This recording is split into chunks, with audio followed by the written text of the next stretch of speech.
We are going to go over installation of the YotaMD titanium reinforced key fob. This will use the remote and the key blade from your existing key, so you need this. You need to provide this. The keys will sometimes just be bare metal like that with no plastic. Sometimes they'll be stuck to your old casing, so skip to the end of the video and I'll show you how to remove that plastic. But a lot of times you'll just have this plain metal blade. That's exactly what you want. It works for Lexus and Toyota as well. The key blade may look different, but this top portion should be somewhat similar. Sometimes it's straight and it doesn't have the wings. Either way, should be the same, should have one threaded hole in the center there, and it should work with this kit. So here's what you get. You've got a couple pieces of titanium, hardware, and the plastic pieces.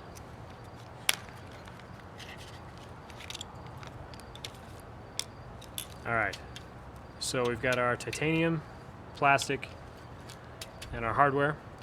First thing we want to do, open up the titanium pieces. This guy is a reinforcement plate that needs to go in the front shell. So you're going to take this and slide it in here. And it may take a little bit of force, it's a really tight fit, but you want to get it up against that back wall. You can kind of see a slot, and it'll just fit in just like that. So it should end up nice and flush in that front part. Okay? Now we're going to take, let's do this. So you take your remote, face down, should fit in just perfect like that. Okay? Now we grab the key blade. Key blade should fit in just like that. Now you can take the titanium, and this key ring goes in the open space here. So line those two up there, just like that. And you can take your back piece.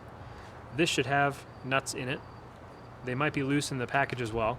So if you've got loose nuts in there, then go ahead and press them in. And you want those to go in nice and flat, nice and flush. You don't want them tilted up at an angle. They should be nice and flat, and insert them all the way. And then press that on there.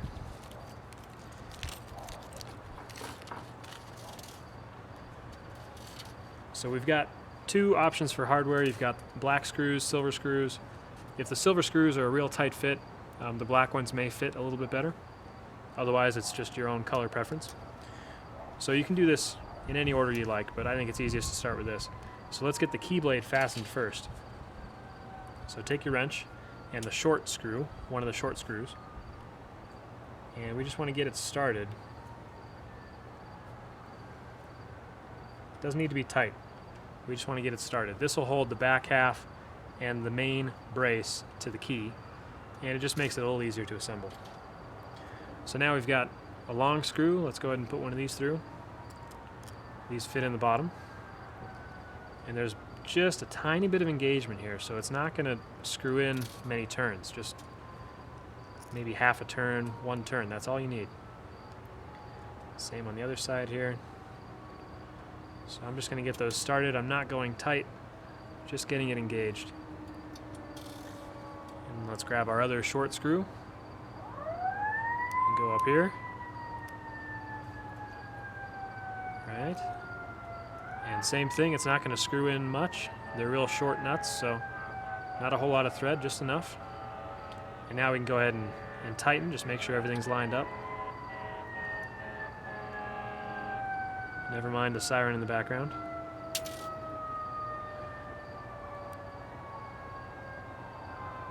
Okay, it's nice and tight. And you can kind of test the blade now. It should be real sturdy, real stout. And then let's finish up with the blade, really lock that into place. And you don't need to go very tight. I mean, these are tiny screws, it's all in plastic. You get a lot of metal reinforcement there, so the metal's going to hold it real well, the titanium. You don't need to go too nuts with these screws here. There you go, that's it, you're done. There will be one leftover nut in the hardware package. That's just because these are small screws, small nuts, and you may lose one. So you've got an extra there. Then you've got a couple key rings, so you can choose your size, small or large. Throw on your clip if you want to use that, and then you're done. That's it. YotaMD titanium reinforced key fob shell. Here's the factory key in the case. So you can see some flex here already. This is a key that I used real briefly. I used it for about a month.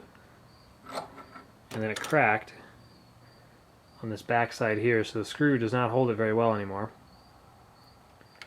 So what we're going to do, I'm going to give this just a quick torque, nothing too crazy. And I'm just going to show you just exactly how weak I think these are. I think it'll break. Or maybe this will be a really anticlimactic video and it'll be fine. So I'm going to take it, torque it over a little bit harder than I would normally starting the car, but nothing too crazy. So here we go.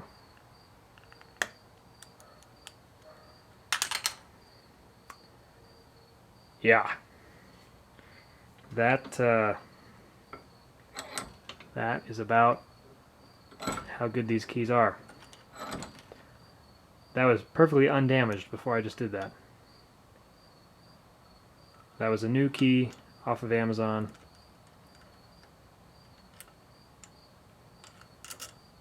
And again, that was nothing crazy. I just grabbed it by the end, like a lot of people tend to do. And that's completely ruined. So now, if you're going to use this for one of the YotaMD shells, we're going to need to get that screw out. And of course I didn't bring my screwdriver with me, but actually I don't think I even need it. I'm going to pop the remote out. Okay. So I'm just going to kind of flex this off. Clamp it down on the vise a little bit better.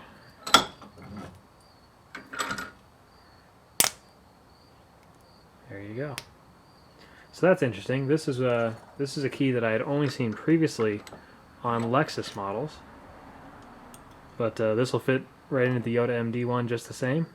You don't have the big wings, but that's okay. That doesn't matter, because the YotaMD titanium reinforcement plates go across this surface and that front surface where the screw is, and it distributes that load on a nice piece of titanium that's not going to yield whatsoever. Way stronger than that plastic that just sheared in half.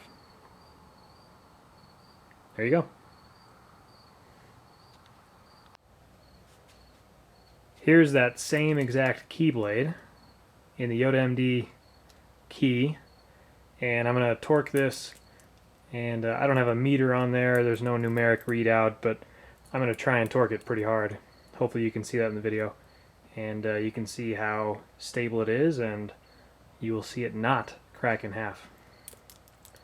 I'm going to grab it just by the outer edge, so the most stress that it's going to see. That's as hard as I can do it. My hand's shaking. That's it. Alright, so hopefully that test was useful. Hopefully that gives you some confidence in the key. This thing should last forever. I don't see how this is going to weaken over time. I expect this to outlive the vehicle.